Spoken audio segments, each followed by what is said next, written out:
Tom Ass by Anne Lawrence was adapted for television by Marilyn Fox and Michael Bartlett. Well, at 2:15 next Sunday, the start of a new series of programmes looking in on the world of wildlife.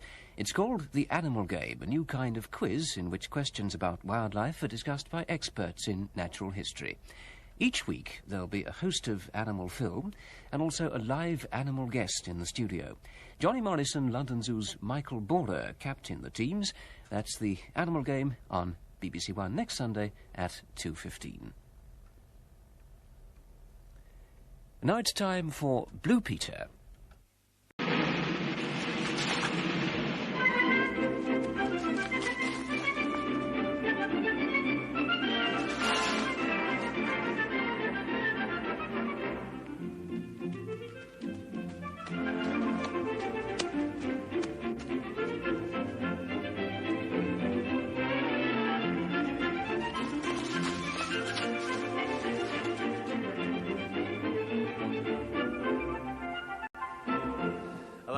That was me and Johnny doing a bit of cross-country running on the snowy slopes in Monmouthshire. You can find out what it was all about a bit later on in the programme.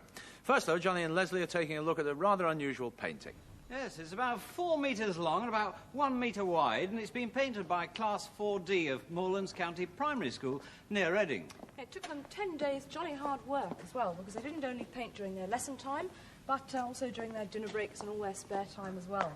Well, the main characters have been done by the best artist in the class, who is 11-year-old Stuart Hopper. And I think if you take a close look at those characters, you might find that they're rather familiar. Well, they're all members of Dad's army team, and the whole painting, in fact, consists of Class 4D having a Christmas party with Captain Mannering there and his men. But I think the situation's getting a little out of control. Well, there's 2 little boys here on the left. One is chucking a red jelly across the room, and the other one looks like he's got a red jelly in the face. I think Captain Mannering is looking very serious about the whole thing, but Sergeant Wilson here and Private Pike, I think they're more interested in the Christmas presents around the Christmas tree. But then comes the surprise, because this is Mrs. Mannering. Now, nobody's ever seen Mrs. Mannering on television before. Captain Mannering has mentioned her, but nobody actually knew what she looked like. Well, this is what Class 4D and Stuart thought that Mrs. Mannering looked like. And she does look a bit alarmed about all these flying red jellies. She does indeed. A bit further along, someone else who's alarmed. There's Godfrey hiding under the table, looking very abashed. Private Fraser standing well back behind it. A jelly just about to hit, or perhaps just miss Corporal Jones there. This one's already missed him, but it's definitely going to hit Private Walker, who's so busy filling up his glass with his beer there, he hasn't noticed it coming. Well, I think Class 4D and Stuart Hopper deserve many congratulations. In fact, we thought this painting was so good, we decided to ask 2 members of Dad's army team to come along and inspect it. And here they are, Captain Mannering and Sergeant Wilson. Now, this raises a very interesting point, Wilson. Yes, sir. Something we've never considered before. The use of jelly as a weapon in house-clearing operations. Oh, yes, that's an awfully good idea, sir. Yes. It has its problems, though. Very difficult stuff to carry about. Oh, yes, I agree, sir. It wobbles. How do you think we'd manage carrying it about in a Wellington boot? What do you mean, the jelly in a welly? The reason I mention it, Wilson, is that I happen to know an Irishman who has a spare Wellington boot. His name's Kelly. Oh, I see. You mean you can carry the jelly in Kelly's welly? Do you take this seriously? Oh, I am, sir. Taking it very seriously indeed. Oh, my goodness, look there, sir. It's an awfully good picture of you, sir. Very good likeness. It is good, isn't it? A little bit oriental, perhaps. You're right. That's enough of that sort of talk. Ah, sorry, sir. I'd have thought that you could have had a shave before this was drawn. Yes, well, at least I bothered to do up my battle dress blouse, sir. So you did. Well done. Do tell that boy Pike to stand up properly, will you? Yes, of course, sir, yes. Very slummocky. Yes. Christmas tree. Interesting. Yes, very attractive, sir, yes. Who's this supposed to be? Well, I think that's supposed to be a portrait of your wife, sir. Which one? Your wife, yes. If you look a little bit closer, I think you could see. Good heavens. So it is. Yes. Remarkable likeness. Her hair, I think, is a little bit more yellow than usual. Oh, that's camouflage, of course. Ah. It's done, you see, to blend in with the colour of the curtains here. Oh, I see, yes. That's the whole principle of camouflage, Wilson, blending in with the background. Yes, of course, yes, yes. I believe she used lemonade powder to achieve that effect. Very thorough woman, my wife. Why is Godfrey skulking under the table? Yeah. You know, I don't agree with that sort of cowardice. Well, I don't think he's afraid, sir. He probably doesn't like the flavour of the jelly. Oh, That's no excuse. Not very keen on red jelly myself. Personally, I prefer green. Well, if there's one thing I really cannot stand, sir, it's green jelly. You know, sometimes you're very difficult to get on with. What's the matter with green jelly? Nothing in the world nicer than green jelly. Unless it happens to be yellow jelly. Or better still, a large plateful of green and yellow jelly mixed. A lot of cream on top. Well, my favourite is Italian jelly. It's what? Vermicelli jelly. That's typical, isn't it? Hmm? You would like that foreign, smelly vermicelli jelly? Well, if you don't like it, sir, we could always put it in the smelly vermicelli jelly in Kelly's Welly, see? And if, you see, the trouble is, personally, you see, if I eat too much jelly, I get a pain in my... Wilson! Now, look here, I came in good faith to discuss this freeze. Seriously. Now, please take it seriously. I don't know all this rubbish about, about jellies and wellies and all that. Hello. All right, nice to see you. It's a very good painting, though, isn't it? Yes, sir. Marvellous painting. Really, very good indeed. Yeah. Lovely of your wife, I thought, sir.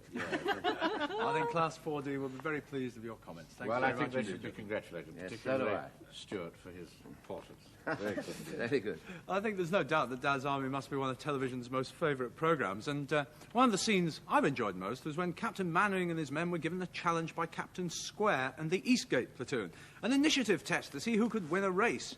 Now, Captain Square was confident who the winners would be because his men were far more resourceful. Well, that's a sure way to catch a cold. It is, isn't it? And actually, talking about colds, if you've spent some time laid up in bed getting over a bad cold or flu, you'll know just how boring it is. Well, some of our Blue Peter viewers have found an answer to the problem by making things, and they sent in so many good ideas, we thought you might like to have a look at a couple of them. Well, one of the games I like very much is this. It's a game that two can play, so there you are, Leslie. We'll have a quick try. There's a little ball in... Oh, sorry. That's a point Foul to me. to you. Yes. You throw it up and you catch it. You've caught it. Fantastic. I lost Yes, that it's a game. sort of cup and ball game, very simple to make. The cup is just the top half of an empty plastic squash bottle decorated with some sticky tape, and the ball is just scrunched up load of silver foil. Oh, Jason, don't be like that. He never said a thing. Well, if you're ill in bed and nobody's allowed to come and see you and you're all by yourself, one game that you can do is play a sort of single version of that with just a single catcher like this. This game, in fact, has been around for hundreds of years. It's a sort of game you never get tired of. I lost a point there. The catcher, like those that Leslie has, it's been made out of an empty squash bottle. Now, these empty squash bottles come quite useful, actually, because you've got a nice sort of ribbed effect around there, and instead of drawing a line to cut round, you can use the rib. Now, I've already cut about 3/4 of the way around here, about halfway down. I'll just snip the rest off. It's quite thin as this plastic, and once it's off, you can then just trim up the edges with the scissors and also decorate it. Plastic model paint would cover this, or like I've done with this one here, a bit of sticky tape. I've used red and yellow to give a sort of two-tone effect, and on the top, a little bit more sticky tape to cover the top, and you'll notice there that there's a hole as well. Now, an easy way to make a hole in the top is to get a nail and a hammer and give it a bang, but make sure that the top is resting on something solid like a block of wood, or you could do it, in fact, outside on a piece of stone. The nail will go through in a matter of seconds, and you end up with a nice hole to fix the string through. Now, the string is attached to this ball. It's a ball of silver paper. There, again, I pushed a nail through. It goes through quite easily in silver paper, and then you get a bit of string or elastic I've got here. Put a knot on the end, so when you pull it, it doesn't actually go all the way through and hold on. Put one end through the top, tie a knot. You'll probably find you'll need a double knot for the top, just to make sure it doesn't come off. And there you are. You attach it then to the top of the catcher. I've got my threads crossed, I think. No, that's on. And the final touch is just adding a little more sticky tape around the top for the final decoration. And when that's done, and nobody can visit you in bed if you're ill, well, at least if you drop the ball, it won't run under the bed, because it'll be on a piece of string or elastic. That's a jolly good idea, Johnny. You need a bit of practice, mind you. It's jolly good. I do. I definitely do. Well, another idea for passing the time would be perhaps to make a present, like this little vase of flowers. I thought this would be particularly nice, perhaps, to make for your mum, to say thank you if she's been looking after you while you were ill. And this is also particularly good for making if you are ill in bed, because there's not too much messy gluing or painting. In fact, there's no messy glue or painting to do. To make the vase, what I need, Johnny, is the other half of the empty squash bottle, which is rather good. Well, this one is a bit taller than the one I've already made, but you can choose whichever height you'd like. If you want it smaller, you just cut it down a bit. And to decorate the vase, I've got some odd bits of sticky back plastic that I had left over from other things I'd made, cut them out a bit sort of jagged around the edges, and you just stick them on all higgledy-piggledy, wherever you feel like, and it makes quite a nice effect. It's like bunches of, we've got fruit and flowers here. Stick them where you feel like, right the way around. And then to make the flowers, I used some drinking straws, which I cut into different lengths because it gives a nice natural effect when they're all piled into the vase. And to make the actual petals for the flowers, I used just tissues cut into circles. As many different colours as you can find is quite nice. You make a pink one. All you do is just bunch up the centre, screw it round a bit like that, so it's small enough to go into the top of one of the straws. If I can just fit it in there. That's it, it's a bit fiddly. And once it's in, you just fan the flower out a bit, make half a dozen of those, and you end up with a pot of flowers like those. I think that's lovely, and it's a particularly nice present this time of year when, well, real flowers are very expensive to buy. I think actually they're both jolly good. I've just been practising with mine. Smashing, and you can make them both out of one bottle, which is even better. Now then, the other day we had a phone call in the Blue Peter office asking us if we wanted to meet the fastest postman on Earth. It was an even stranger request when we were told to report to a playing field just outside Monmouth, the Forest of Dean, and to turn up wearing tracksuits and running shoes. The postmen were all members of the Army Royal Engineers Postal Department cross-country team. They're crack runners, and their trainer was our old friend, Regimental Sergeant Major Tom Hutton. And you, Peter, I'm warning you, there'll be murder. Are you ready? Now, when I say move out, we go out and do it. Right, go! Come on, get out there! Move yourselves! Donovan! Come on! Tom's training is hard, and everything has to be done at breakneck speed. We were still taking our tracksuits off when two runners came belting towards us. When they reached us, we'd have to sprint off as fast as we could. Cross-country running calls for all kinds of running techniques. Speed on the flat and strength on the hills. Even on the flat, I was in trouble. Only halfway around the field, I had cramp and couldn't move a muscle. Then I discovered that Tom can be sympathetic as well as a hard taskmaster. About that. Bend it, Pete. Good lad, right up. Come on, good. Where is it? I like it, I like it. I like it. Is it pulled or cramp? I think it's cramp, I think it's cramp. You'll be all right, you'll be all right. Try it, try it. I like it, I like it. Well done. Good, good.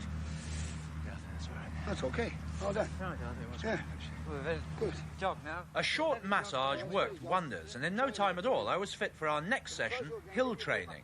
And in Monmouthshire, you don't have to go far to find a hill. To give us an extra hazard, it had been snowing, and the roads were as slippery as glass. On the marker, back up, and touch your partner, and away you'll go again. Ready? Go! Move it! Come on, get the lead in your legs! This bit of training was going to be run like a relay. Johnny was my partner, and I couldn't start until he'd been down the hill and up again. He was already last, so I reckoned I was going to have the longest wait in the cold. Tom's lads immediately showed their incredible fitness. After only a couple of 100 yards, they were miles ahead of me and were soon on their way back to their partners at the top of the hill. Move it! Yes, Henry! Come on, boy! Give it power! Power! Airs! Come on, son! Look at the watch! Go on, son! Now power it through! Power! Power! Power! I like it! I like it! I do like it! Get away! Yes, come on! Well done, Airs! Move it, son! Move it! Good! Get him out of here! Get him out of here! Good, well done! Make him, where's your partner? Yes, come on, love. Well done, McLeod. Good boy! Good boy!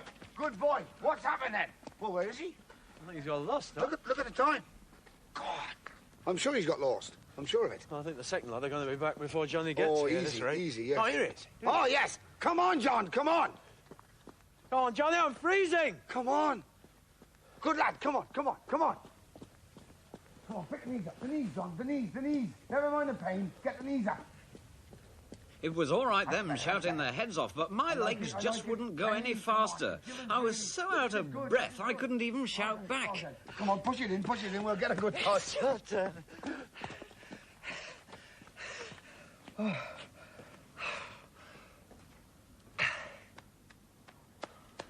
Tom's special training has given his team a terrific reputation. Over the last few months, they've won almost all of their races. And as the gap widened between me and them, I could see why they're such tough opposition.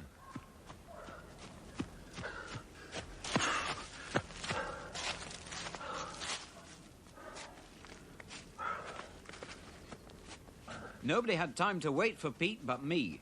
Tom and the lads had a tight training schedule to fit in. He'd taken them off to start a proper race designed to give them every kind of running condition. Come on, lads, move! Where have you been? Come on, lads, come on, lads, come on. Move it, go, left side. Good lad, well done, yes, come on, faster. Tom likes to keep his eyes on his lads as much as possible as they run round, so he knows all the shortcuts through the forest. That way they can never leave him behind, and it makes it possible for him to see the runners at several points on the course. He keeps popping up to give his team bags of encouragement. Now, come on! This is not fast enough today. Come on now, get over there. Good lad, come on. What's next? What a taskmaster. Mind you, the lads we were running with are having a race tomorrow, and I must admit, I think we're glad we're not there. I think the lads are glad we're not there as well, but we wish them the very best of luck. Actually, what we should have done when we finished running there was to, both of us, soak our feet in a good hot mustard bath, like the one I've got my feet in now. This really is an age-old remedy. It's supposed to cure colds. It's a foot bath made with mustard and hot water. And it's supposed to be so warm and soothing that you soon feel much better. But that isn't the only use that mustard has, because there's this book called Mustard Uses Mustard.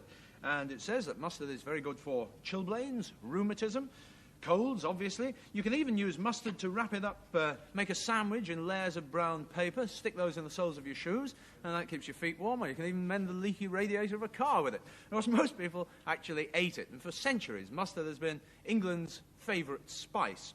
It was eaten on, meat, cheese, fish, just about anything. And Captain Scott, when he went to the South Pole, he took cans of mustard like this with him to eat on the trip. And for centuries, in Britain, people have really enjoyed mustard, grown it on farms and gardens, picked it when they used it. But 150 years ago, these two men, Jeremiah Coleman and his nephew James, they made mustard into big business. Val tells the story. In a whole factory devoted to mustard, men worked grinding mustard seed, making it into mustard flour, packing it into barrels. They worked from 6 in the morning till 6 at night, for shops everywhere were ready to buy the mounting piles of mustard. Girls packed up little tins convenient for small families to use. People even gave each other mustard as Christmas presents, and every Christmas beautiful decorated tins were prepared holding 4, 5 or 6 pounds. Great crates of mustard were roped up ready to send away all over the country, so that whole railway wagons were needed to take them. In the end, complete trainloads of mustard left the factory. The works at Carrow, near Norwich, grew and grew, and hundreds of men came each day to work there. New departments developed. There was a laboratory where scientists made careful tests to make better and purer mustard. The factory had its own firefighting service, with sturdy men in gleaming brass helmets always at the ready. And the Coleman's Works band played valiantly at all the works' holidays and festivities. No wonder, after half a century, the men of the Coleman family surveyed their empire proudly. Now there was Jeremiah and his son Jeremiah, and nephew Jeremiah James and his son, young Mr. Russell James Coleman, very smart and just 21. Jeremiah James took charge of the works, and he knew all about the factory and the people who worked there. His wife Caroline worked too, for she felt responsible for the well-being of everyone the family employed. She started a works canteen, one of the first in the country. For 4p, it provided a pint of coffee and Norfolk dumplings and meat. Of course, the mustard to go on the meat was free. She took on a nurse to look after the work people when they were ill and to cope with accidents. And before long, strong-minded, no-nonsense Philippa Flowerday was in charge of a whole nursing department. A hostel provided by Caroline was described as a comfortable lodging for the work girls at a charge of £1 a week, which includes their washing. Long before schools were provided by the government, Colemans had their own school. The teacher was paid by the firm, and the children's parents paid a penny a week for the first child and a halfpenny for every other child in the family. This money was used to buy toys and prizes, and although the school started with only 22 children, it soon grew to 324. Small boys had their own gardens to look after. Gardening must have been warm work in hats and waistcoats and bow ties. Every year, as snow fell at the beginning of the cold Norfolk winter, work people could borrow blankets from a big store. They handed them in again the following summer, but after 7 years of borrowing, they could keep them for themselves. Times changed. The factory buildings grew and altered. Things are different now, and big factories can't be run like families these days. But mustard is still being made in the factory near Norwich, to be eaten all over the world.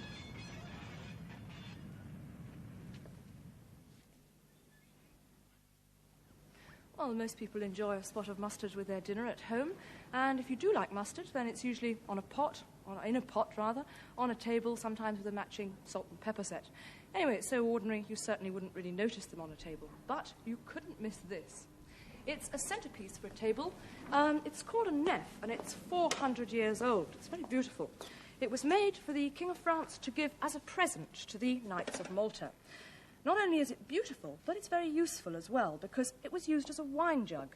You put the wine in this hole in the deck here, which looks sort of like a trapdoor, really, and then you could unscrew the prow here and pour the wine out. I can't actually unscrew it, because I mustn't touch it. It's very valuable, very delicate, and I might break it.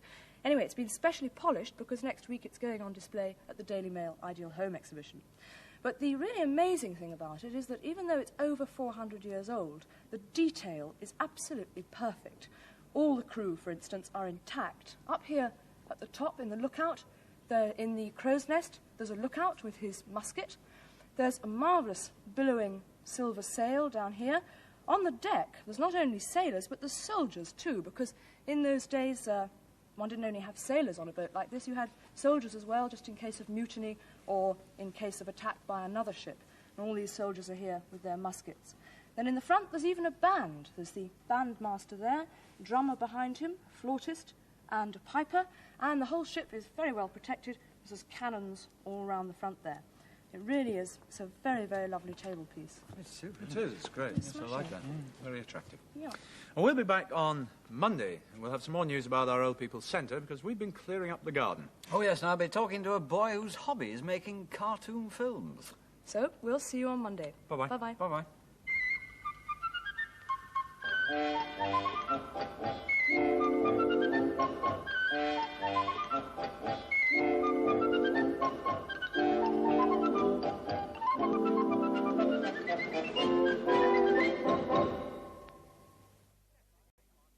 Saturday viewing on BBC Television. For the younger viewers at 11:45 on BBC One, The Herbs and Problems for Bayleaf the Gardener. Where's me barrow? Someone's stolen me barrow. This brings Constable Knapweed to the Herb Garden at 11:45 to solve the mystery. At 12 o'clock, another cartoon comedy adventure with all your favourite characters in Motor Mouse and It's the Wolf. Followed at 12:20 by Outer Space. Welcome aboard. Our course is set for a journey through time, space and musical dimensions. Flight plan as follows. Embarkation in Time Zone 1, pre-Earth history. Transit orbit for music of the spheres. Landing in the star galaxy. Embarkation in universe of continuing tales. A surprise request stop. Outer Space at 12:20 on BBC One. Then on BBC Two, at an earlier time of 4:10, Play Away with Brian Catt. And I'm singing a happy song. We're not miserable, are we? At 5:05, a new series returns to BBC One. We want to sing! Who wants to sing? With an audience of 300 children, the return of We Want to Sing, introduced by Ken Dodd with special guests middle of the road. Some programmes on BBC Television, Saturday.